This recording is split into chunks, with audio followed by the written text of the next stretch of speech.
All right, it is 7 o'clock. Are we ready to start? Welcome to the Oquirrh Mountain District Roundtable for the Council Roundtable today, October 1st. Today we're going to have our agenda as, so before people got here, we had them network and try and socialize. I didn't hear a lot of socialization going on, but the whole goal of Roundtable is to help us to be able to meet new people, create new relationships, and be able to make friends. And that's why I come to Scout still. So if you haven't already, make sure that you use the chat and chat with different people within the group. Try and find out what their name is, what their position is, and what their favorite food is. Generally, when we have our roundtables, we have door prizes. So if you're in the Oquirrh Mountain District, make sure that you come because you might get some good door prizes. But thank you guys for all being here. We are going to start our meeting with Duty to God. So Stuart Show from the Timpanogos District will be offering our opening prayer. So please give him your undivided attention and please remove all non-religious headgear.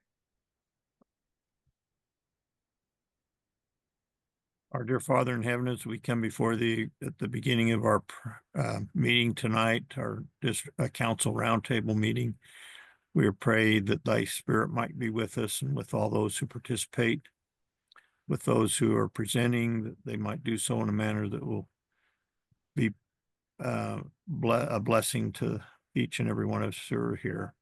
We ask thee to be with all the scouts and their leaders, and that they may be watched over and blessed.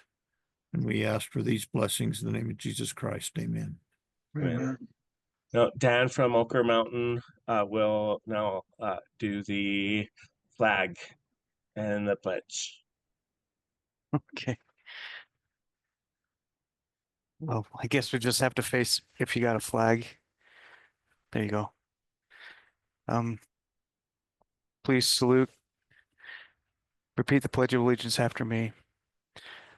I pledge allegiance to the flag of the United States of America and to the republic for which it stands, one nation under God, indivisible, with liberty and justice for all.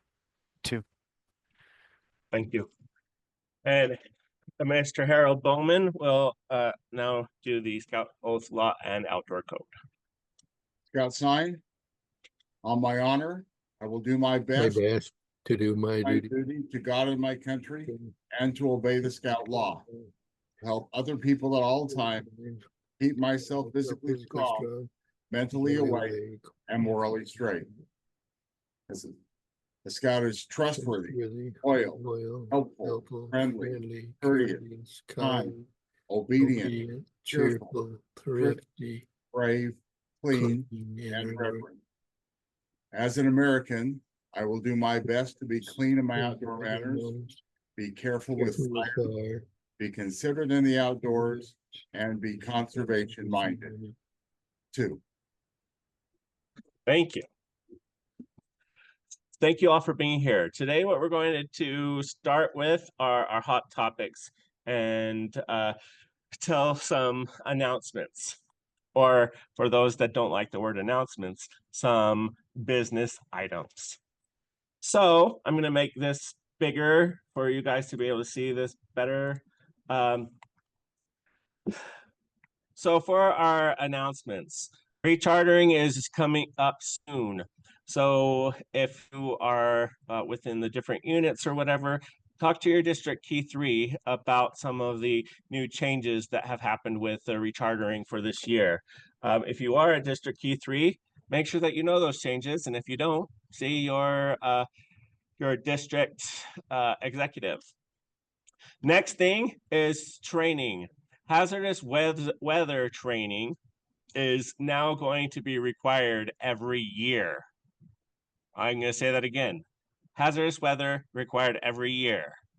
It is a new update, so we need to make sure that we are taking care of that training. Also, we have other leadership development training. So I'm going to click and go to that right now. And it opened up in my other screen. So mandatory is youth protection training and hazardous weather training. Make sure that you do those trainings. As a council, we are not doing well in trainings. So we need to be better with our trainings. If you haven't gotten trained, you can find this on utahscouts.org/trainings. If you know people that need to have trainings, have them go to this. And then there's position-specific training. There are a lot of different leader-specific trainings available for you guys. So if you're just starting, there's some for you. If you are a commissioner, there's some for you. Please make sure that you log on and check to see that your training is up to date. Next, planning for summer camps. It is October already, and summer camps are starting to open up for next year.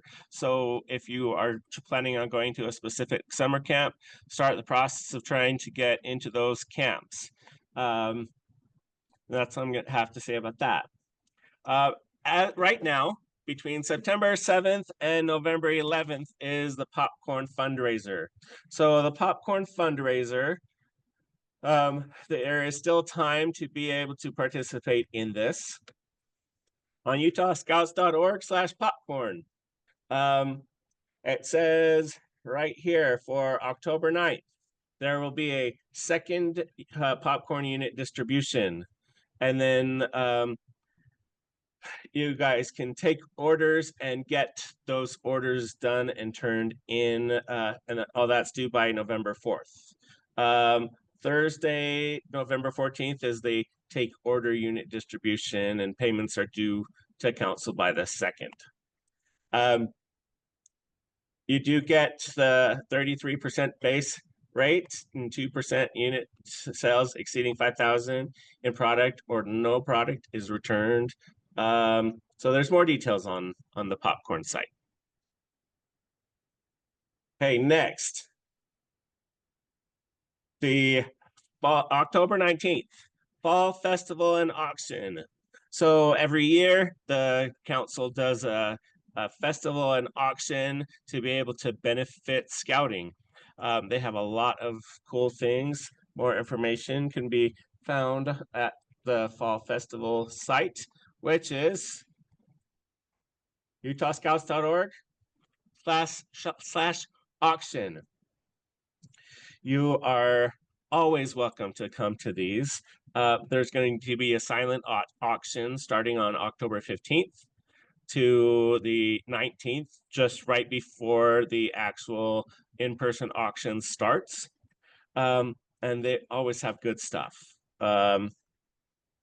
And this is going to be at Thanksgiving Point Show Barn in Lehigh on October 19th. There, to get registered, you can go to utahscouts.org/auction, and there's different sponsorship levels. And then you can donate different things. So they're always looking for extra items. So if you work for a company that can offer a trip somewhere, or you work for a place that does hunting, guiding, you can present those things to the council, and they can auction some of those experiences off, which is awesome. Let's see. Next. Jamboree on the internet. So for those that like to do the jamboree type things, October 19th, there is a jamboree on the internet, and that is going to be at a specific location. That location is the Utah State University Merrill Kaiser Library in Logan, Utah. And what they're doing with that is there are 3 available time slots, and basically you need to register early. Only 40 scouts are allowed per session. for a total of 120. So if you haven't gotten in and it's closed, I don't know what to tell you. But that would be something interesting for some of the youth that you have. Next on the agenda is the memorabilia auction and traderie. So for those people that love patches, because I think most scouts love patches, I know I do. The memorabilia and traderie event will be on October 25th and 26th. We encourage all people to come. Units are available, or units can come and they can camp overnight. And some of the youth can work on different merit badges. So the collecting merit badge and stuff like that. So please go, it's fun. And then if, I think it's, I don't remember how much exactly it is. I'll click on the memorabilia auction site. Here it is. It's $5 admission, and that's includes a bib number and a participant shoulder patch. And then if you want to eat dinner, breakfast, or lunch, those are $7 a piece. I would highly suggest. If scouts come, there's no fee if they're in uniform, unless they want the patch and dinner. Right. So it says right here, for scout units, free to scout units. And they're working on collections and scouting heritage. Okay. Next, the Oquirrh Mountain District, our district is having a turkey shoot on October 26th. So that's that Saturday at the Lee K Center. The turkey shoot information is online. Here's a copy of the flyer. So with the flyer, we want to have different teams. So it is $175 per team of 5 people, or $40 an individual. You will need to provide your own shotguns and your own shells. Nita Orgill is in charge of this. So for more information, please contact her. She is the Oquirrh Mountain District Executive. Okay. Next, November 9th and December 6th and 7th. November 9th, there's range safety officer training for those interested. And then December 6th and 7th is rifle instructor training. That training can be found on the Utah Scouts site. So when we click on training, it will be utahscouts.org/activities. And then there's the different activities, the approved ranges, get registered for the different courses. Range safety officer is $30 and rifle instructor course is $85. And both of those are at Camp Tracy. So close by if you live near Salt Lake City. If you don't, it's still a great place to go and highly recommended. Next, Wasatch Peaks on November 23rd is having a Pinewood Derby. With the Pinewood Derby, they want as many people to come. It's not just for people of their district. It is also for a good recruiting activity. So if you have other youth that want to participate, you're welcome to be able to invite them. That information is online, Open Sesame. Oops.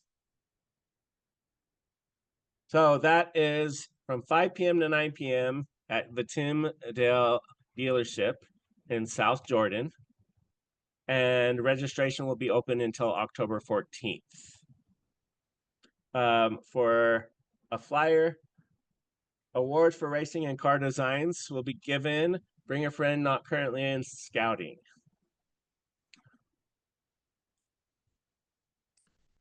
All right, those are the main things that I have. The last announcement is about scouting for food. Lorna Kosi will be giving us a little bit more information on scouting for food. So, Lorna, are you here?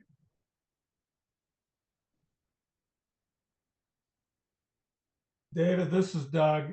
Lorna is not with us. Okay. I don't think we were aware that she was planning to be on this one. I thought it was gonna be in January, but I can give you a little bit of information there. February 8th will in fact be the date of the primary Scouting for Food Day, where everybody that's involved with Smith's Food Stores will be requesting food of shoppers in front of the stores, etc. For the other partners, that will be going on. Things will be going on for the week prior to that. It'll basically just be a 1-week event this time instead of 2 weeks, with the main date being on the 8th. There will be a lot more information coming, but there will be plenty to do for all scout units who want to be involved, and we're hoping that all will want to be, and there will be more information forthcoming soon. Thank you, Doug. So if you haven't experienced the scouting for food, it's really fun. It is a lot of work sometimes, but Lorna likes to try and make sure that things run smoothly. She's great to work with. I know that each district usually has to have a representative for the scouting for food. So if we haven't got those representatives, we need to make sure that that gets done, and Lorna knows about it. Doug, did you have something else that you wanted to add to that? Just that for those of you who are not aware about this event, it is a tremendous opportunity for scout units of all kinds to have a significant impact in the community in terms of providing food to those in need, as well as an opportunity to get out in front of the public and make our presence known in the community. Hardly one of these goes by without us hearing stories about scout units having shoppers walk up to them and things like that saying, we didn't realize scouts were still in Utah. So this is a great opportunity for that, as well as an opportunity to recruit, because you may well have people come up to you and say, how can my son or daughter get involved in this? Thank you, Doug. He's totally right. Now, if you are in a smaller town, so I know out here in Tooele, generally they do the pickups and stuff at the Smiths. I know that out here we did, we got some of the local grocery stores to be able to let us be there to be able to collect food. And what we had to do was we had to actually get the food, gather it, and take it to our local food bank and weigh it, and then get that those weights to Lorna so that those could be reported. So if you live in a smaller town, I talked to your local supermarkets and asked to see if they would be willing to let you guys come. It is something that is great to be able to participate in, and it really does make a difference. So David Augustin, I know you are on here. Did you have any other announcements that you wanted to add for the whole group before we go to our district breakouts? Nope, I think we're good. Okay, sounds good.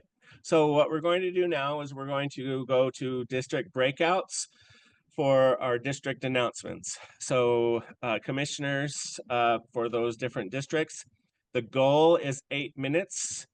So try and be quick with your announcements so that we can get back. But if you need, well, so Annalise. Hold on. Sorry, go ahead. Silver Beaver nominations are due. What is due? Silver Beaver nominations are due before December 31st. Silver Beaver nominations. So Silver Beaver turn those in before December 31st. And So the nominations online. Question. Sure. If we made a beaver nomination last year, did that carry over to this year, or does it have to be done again? They do not carry over from year to year, so they have to be resubmitted if they did not receive it last year. Okay, thank you. Good question, So David. please Thank you. resubmit, and do not put on there, please see attachment, because we do not see attachments. We need you to fill in all of the information in the appropriate areas, please. Thank you. Thank you. How, All right. how many can our council give this year, next year? So It depends on how many units we have, but we look at all of the submissions that are submitted, and we award as many as we are allowed each year. So we're allowed one award per 60 units in the council. So please resubmit each year if they do not receive it. And we are working on setting up a gathering. So when that is done, then we will let everybody know. Sorry, we need to get into our individual breakouts. You're just fine. I just want to make sure it got announced. You are just fine. We need to remember that this is an opportunity for us to ask questions and get answers to our questions. All right, so we're going to go ahead and split into our district breakouts at this time.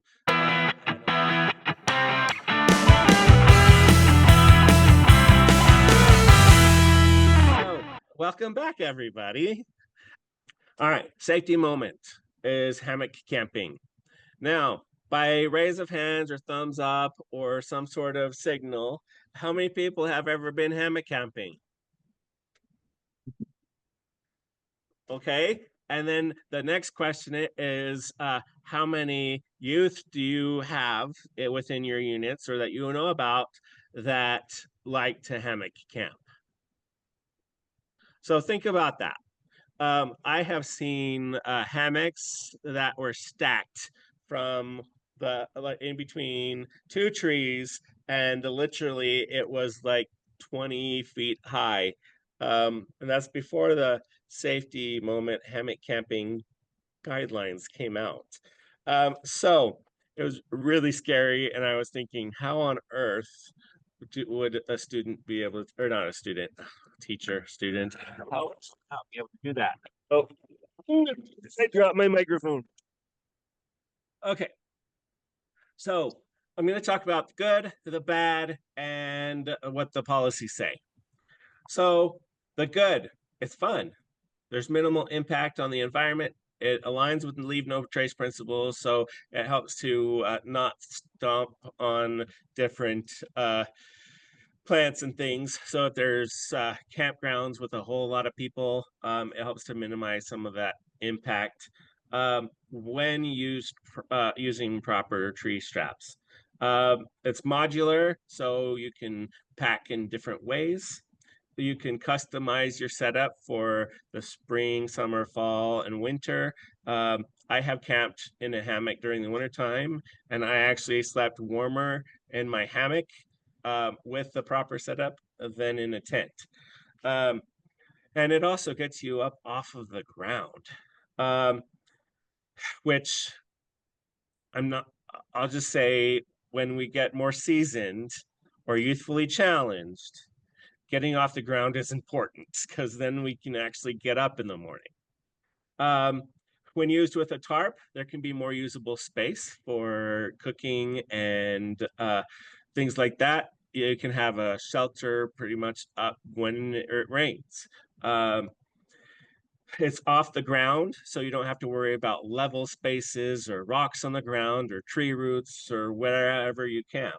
They're more comfortable to sleep in if you know how. Some people sleep in a hammock like a banana boat.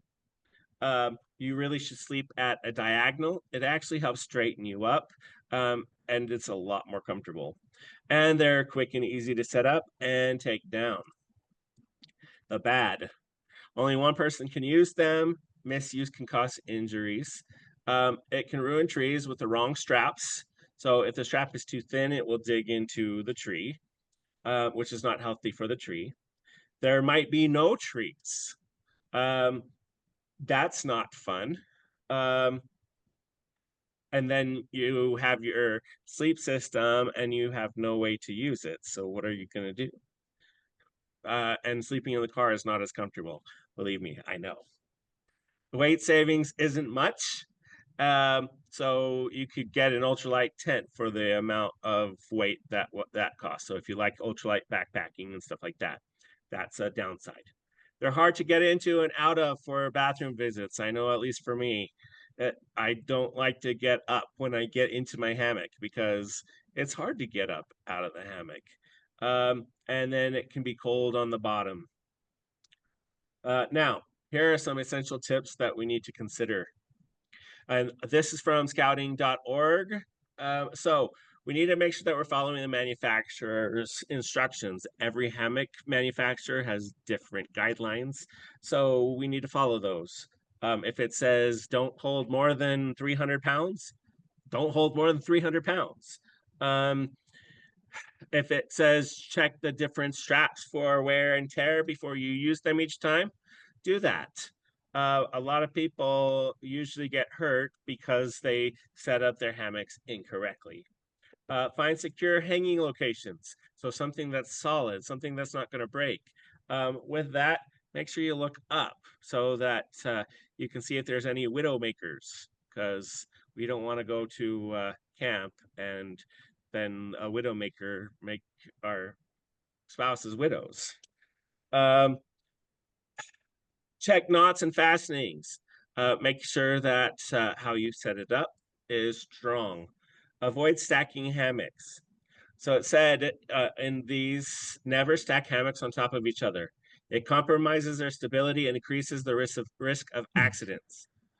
So the guidelines is actually to keep the hammocks no more than 3 feet above the ground. That's the highest that they should go. So the height restrictions: hang hammocks no higher than 3 feet to prevent severe falls and injuries. I heard a story once where someone was at camp. It was a youth and they were in a hammock. They fell out of the hammock and hit their head on a rock underneath their hammock to the point where it opened up their cranium and they had to go to the hospital. So we just need to be mindful that those types of things can happen. Stay away from water. That way, if you're sleeping or whatever, you don't fall out and fall into the water and drown. No swinging or standing. So if people are using them by standing up and swinging and trying to jump off, that's not good. Even though I know some of us probably at a playground were on swings and we swung a lot and tried to jump out. I know from personal experience, it doesn't always feel good when you fall on the ground. Inspect your ropes. Make sure that they are good from wear and tear. Watch the weight limits, supervise kids in them, and protect the trees. Our local policy that applies to our camp facilities is hammocks tied to trees are not allowed. So any of the council camps, we cannot tie the hammocks to the trees. They must be hung with an independent hanger that is not hooked to the trees. And that is directly from Jeremy Bell. So that's what I have about the safety minute.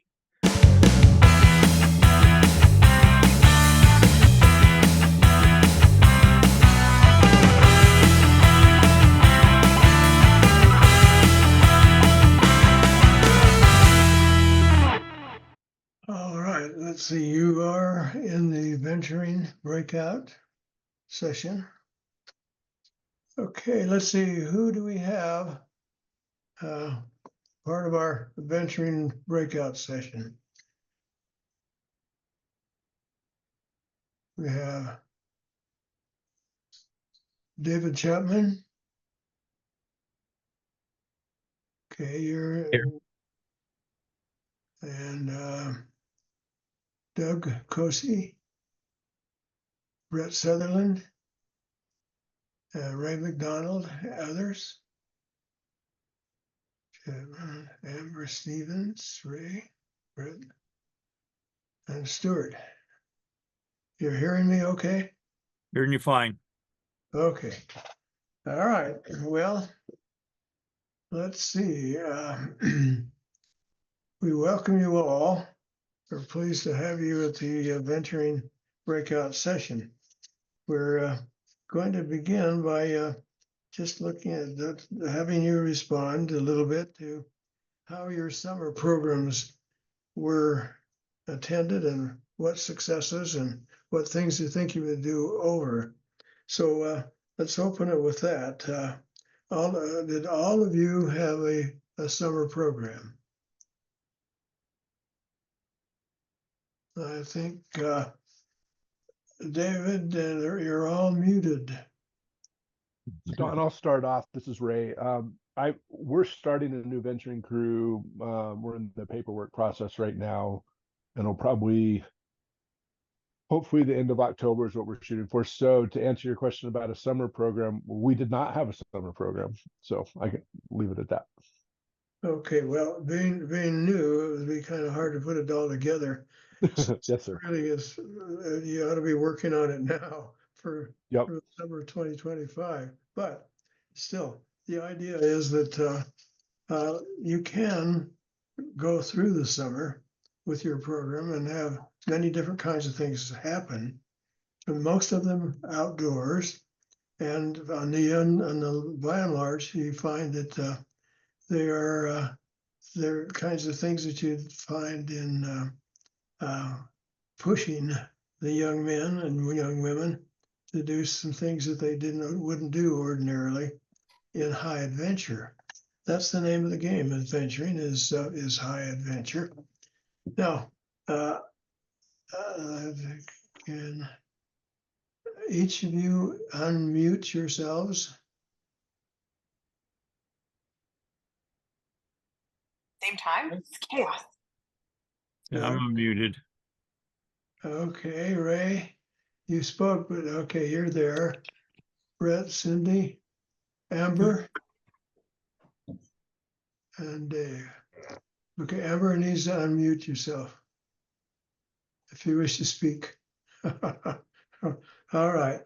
Well, now which of you then did have a summer program and let's say a camp out? Probably extended maybe 3 to 5 days. Okay, that's Doug. That's David. It's kind of unique. Our particular ship, we've designed and we set up our long cruise a little earlier than summer. We did over more of a spring break timeframe. Corey's well aware of because she was there also in a different capacity, but our ship actually went across the pond, did Round Sea Island as well as Gilwell Field, and then we capped it off at the end with the Normandy Camporee. And in doing that, one of the reasons why we did it early like that is just about the majority. I think we had one Sea Scout that was not on camp staff this year.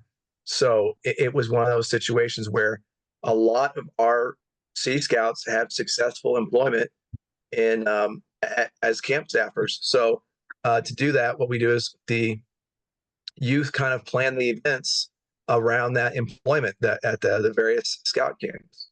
Yes. So that's kind of how we approach that. And a new bosun's mate over programs, and she's going to do well. It's just a matter of getting her thrown in the water, and she'll do great. And planning that up for next year. Okay, getting her sea legs, huh?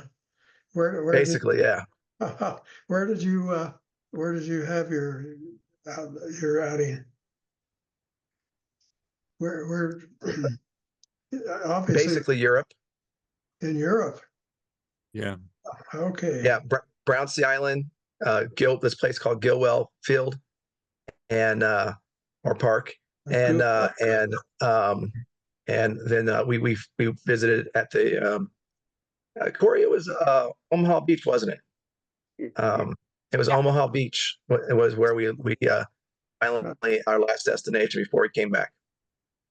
Okay. Council puts on this Normandy Camporee every 2 or 3 years to honor the events that happen there, and it's a really large event with 1,400 other scouts from around the they're from all over the world, but there's other scouting organizations from different parts of Europe as well that also attended. So it was a pretty big event. It was really special. Great. Yeah, very, very special. You gave some special opportunities for your crew members. All right. Someone else tell us about your summer camp, your summer activity. Okay, we'll start with Corey. So our venture crew is kind of in the middle of rebranding and starting a Sea Scout ship kind of sister unit that'll work together. But for the existing venture crew, they actually participated with the Spanish Fork venture crew and did a Kodiak, one of the final Kodiaks that was approved. And so they did a canoe trip down the Green River and then ended in Moab and did some canyoneering in Moab before we headed home. So it was like a 5 or 6 day event that our venture crew was able to participate in. And the Spanish Fork crew put together an amazing program. They've done this many times before. It's a well-oiled machine, and we were really excited to be invited to be a part of that. And they did a great job, and it was our kids had a great time, and we had myself and a couple of the leaders from the crew attended and staffed as well. That's great. Now that's in Spanish Fork. So I'm down in St. George. Our crew is crew 42 right now.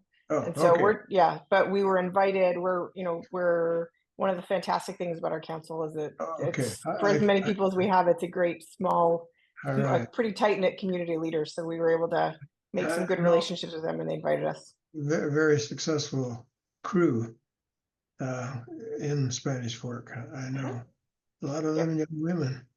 Okay, some others. What? Let's see. You're all look like you're all muted again. I've got my crew advisor here. That's fine. His name is Brent Millett. Okay. All right. Tell us what your summer program was. Well, nearly all of our crew members served on staff at scout camps throughout the council. And just about every one of our crew also went to NOAC. Good. So outside of that, they were pretty booked for the summer. Okay. Now I see you're all getting yourselves muted again. That's not me doing that. It must be yourselves. Okay. Now what? Yes. Yes. Presently, we've had a couple changes in crew presidents.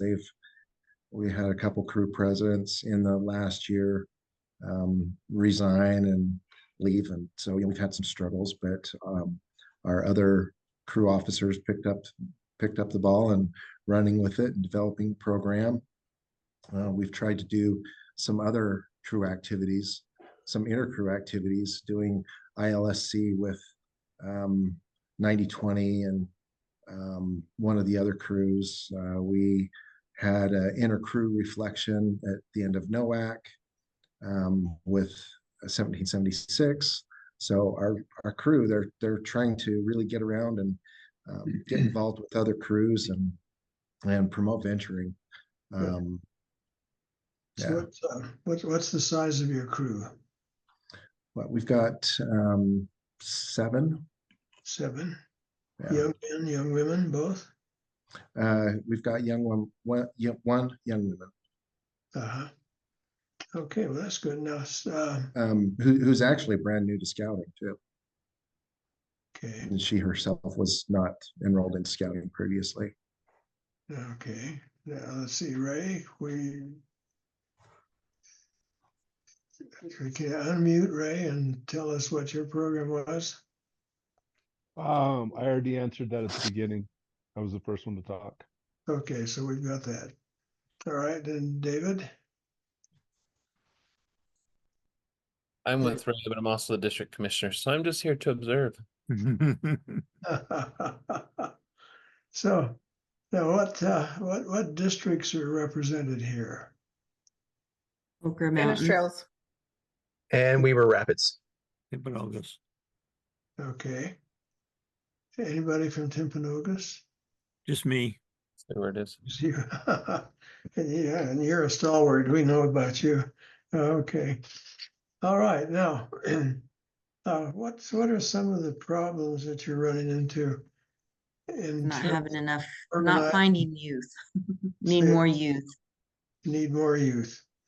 All right. Now that's where we want to spend some time. We've got about 15 minutes. Is one of the issues I'd like to raise is see in recruiting, you're up against it in many respects in that the older scouts get their eagle and they move on. And so then what is it that you need to do or everyone needs to do in order to see that there's a transition from scouting into venturing? In some respects, the venturing is not given a lot of good what's a good word?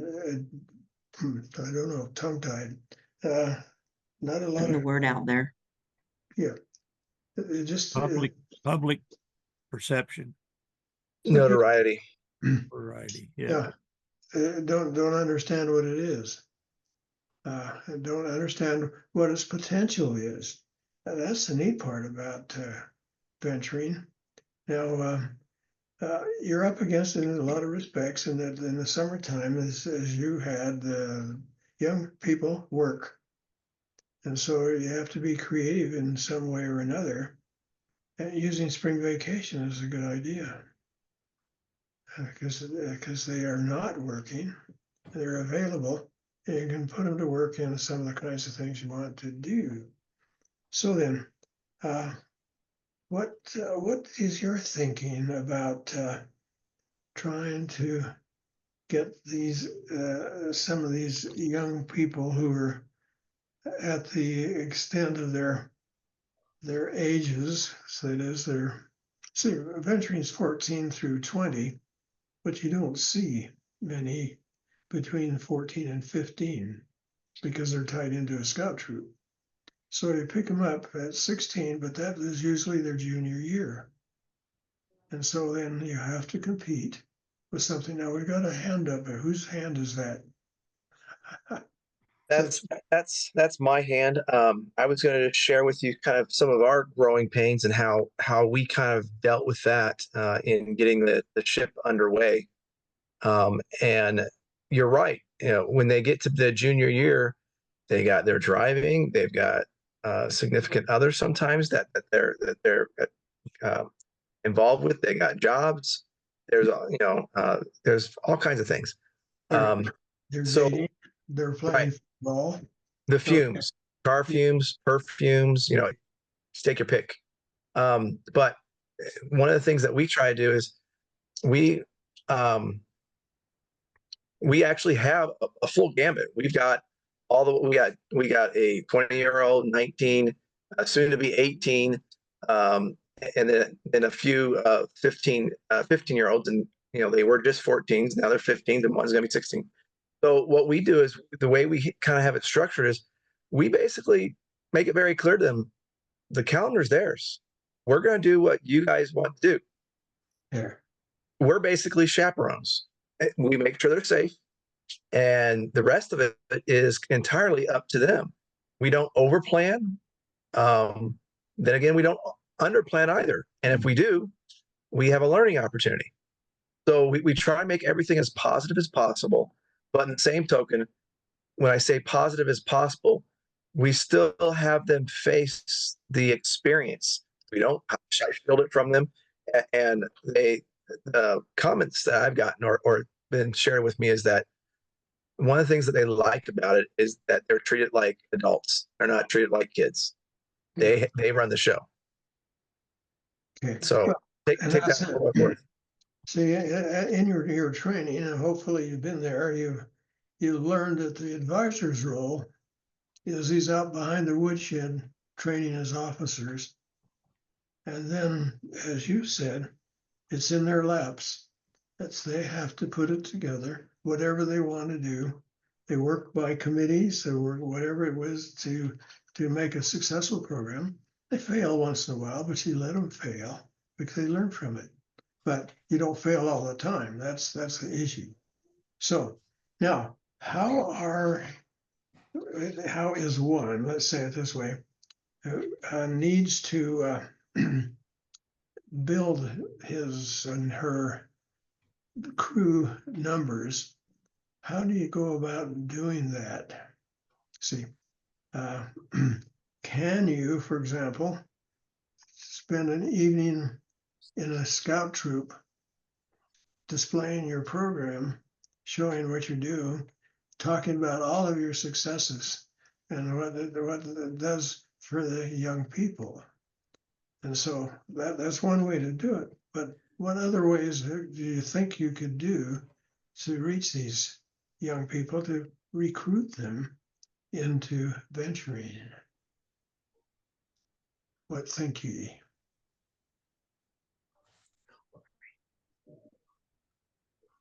So I was actually at a conference for this summer at Philmont, and we had some really interesting panels from some younger adults, like in their 20s, to try to talk about how we can have more engagement with younger adults. And so one of the things that I actually had the idea of doing, and I haven't executed on it yet, but I live in a college town. We have Utah Tech University down here in St. George. And I know there's quite a few other universities throughout Utah that might be near your units, but a lot of times we kind of have this like idea in our head that once like 18 is aging out, and we all know that for venture cruise and ships, for those VESTA units, they can go all the way until they're, turn 21. And so why not, like, I was like, why haven't we been recruiting at the university? Why haven't we been putting things up saying, hey, we're, if you were in a crew, like some of your kids, like you guys have kids that have been in crews, right? And then maybe they come down to Utah Tech. And so they've now moved. So they left their crew. And so now they're in college and they just think that's something they did is in high school, and now they're on to other things, but they could just be a part of our crew. Like they can just jump right back in and join our crew. And so utilizing not only former crew or ship members that have come from other places and are attending college and just don't realize, I haven't thought about jumping into a new unit where they go to school, but also just grabbing new college students that are interested, that would be, want to get out into nature and do high adventure and have some maybe experience in scouting, or not, and using that as part of a recruiting effort. Well, that's good. Now, these young people have networks of friends, and some, as is mentioned, have already been in a crew, but sometimes they just don't get the message. On that same note, there's also something called the College Scouter Reserve Program. I don't know if you guys have heard of that, but it's actually designed for college age students to be basically like reserve scout leaders. So they essentially are registered, they have a background check, they have YPT, they're registered as scout leaders, but they're not attached to a unit, but they're there and available for you to say, hey, we need an extra leader for this activity or this camp out. Or, hey, you want to be on our mailing list and come to whatever you think is fun. And then you have extra leaders kind of in your back pocket through the college program, the College Scouter Reserve Program, which I think is super underutilized, where we have so many universities here in Utah. These are part of your resources. You have it. Oh, that's good. Now, a crew doesn't necessarily have any particular boundary, but you really don't want to go over and hijack somebody else's members. But you can work within your area, within, for example, the high school, and recruit, but typically recruit with ideas and examples of successes things that can be done. Now, again, I've mentioned that venturing is a high adventure. And so then that's one of the kinds of things that you can do. Now, going over the seas is a great way of doing that, touching their lives. That's memorable.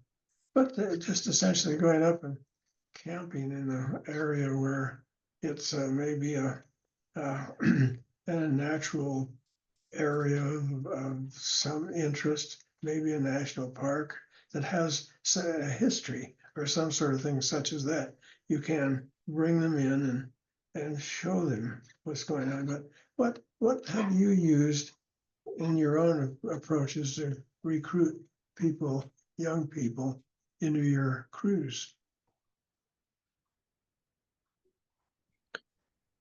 Don, I've seen some crews that they'll actually, perform service. Our ship's done that. Some crews have done merit badge powwows. Anything that is any unit that's needing any kind of aquatic assistance or training to take care of some skill requirements or rank requirements, things of that nature, or even basic cub aquatics, events. They'll invite us, and we will work with those areas and work with those scouts or cubs to get that mastery of those things, and that makes an impression on them. I remember, like it was yesterday, a couple of cubs made a comment that, look, they've got blue uniforms too. As soon as I get done with cubs, I can go do the darker uniform. So it has that effect on them, and I know that certain crews have done merit badge powwows in the past, and that's obviously gotten a lot of exposure to scouts, realizing that there is things outside of just the troop that they can venture into once they feel like they're ready. Some units mandate that you have to get your Eagle first, and that's not necessarily true. However, our ship does encourage the scouts. If you want to do both, that's fine, but please get to the rank of first class first before you join a crew or a ships. And that's there's a rule there in scouting where if a scout joins a ship or I believe it's a crew, I know it from the ship standpoint, and they're not a rank of first class, it hinders them from being able to pursue things further in the troop. So we always encourage them to get that least rank of first class, and we share with them, hey, these are the merit badges that would really do you well, with and prepare you for time in a ship. And I'm sure crews do the same thing. But those are, providing that service and showing that making an impression on those younger scouts, that's the key, right? That's, I believe, a good key in recruiting. Well, I think that's right. Successes will breed success, but these young people have to know that it's out there. And so then that's the big issue, is making sure that you're visible. And how can you be visible? Well, by getting out and visiting these other places, inviting some of these young people to some of your own some of your own events, and allow them to see what it's all about. But it has to be seen. And so I think that there may be no real how-to, but you have to be creative. And you have to think, how can we reach out and capture some of these people? Because, if you look at it, there are some of these young people who are in the high school age. They're just kind of at loose ends. And at being at loose ends, then they need to be, I use the word captured, brought into a program that makes them feel like they're actually a person, and can go from there. Well, are there any other issues that we need to discuss? We're I did want to bring up one thing just to make sure all of you know. So down here in St. George, we're doing what's called the Zion Adventure Camper or Zion Adventure Challenge. And so that will be at the Quail Creek Scout Camp down here. It's actually in Hurricane. It's one of our council camps. And basically that'll be April 11th through the 13th.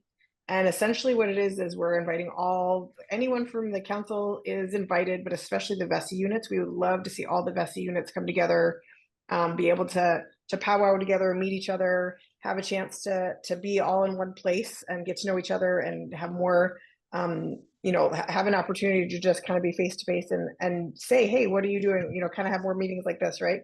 But to have all of the Venture Crew, Sea Scout ships, all those VESI units get together and be able to, you basically plan your own adventure. So you use us as a base camp. We provide the location. We provide the infrastructure, campfire programs, flag ceremonies.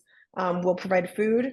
And so all you got to do is bring your unit and have an adventure planned, because we have so many options here in the spring in St. George. You can go canyoneering, you can go to Zion, you can go you can go mountain biking, hiking, pick whatever your crew wants to plan, or ship wants to plan. You let the kids put together whatever they want to do from about 8 or 9 a.m. until about 4 p.m. And they are let loose on that Saturday to go have a blast and take tons of pictures. And as you're adventuring, you submit pictures, so that at the end of the evening, when we all gather for dinner, there'll be a video that plays that shows everything, all the cool things everybody did during the day. And that will go through, that's Friday through Sunday, April 11th through the 13th, the Zion Adventure Challenge down here in St. George. So we'd encourage all of you to pitch that out to your crews and see if they'd like to put that on the calendar and plan on attending that. I believe registration is open on the council website now for it. Yeah, well, and always open to bring somebody in. I think just to conclude that following the program and making the youth the ones who pick and choose, and also then develop the programs are important, and that bringing in their network, their friends, bringing those who are coming out of the scout troops can all be helpful in building your own ranks. And that's the bottom line, is to provide a good, solid program for everyone who wishes to join with your outfit. Now, thank you for coming in tonight and to visit with us. So without further ado, thank you, and I'd say good night to all. Thanks.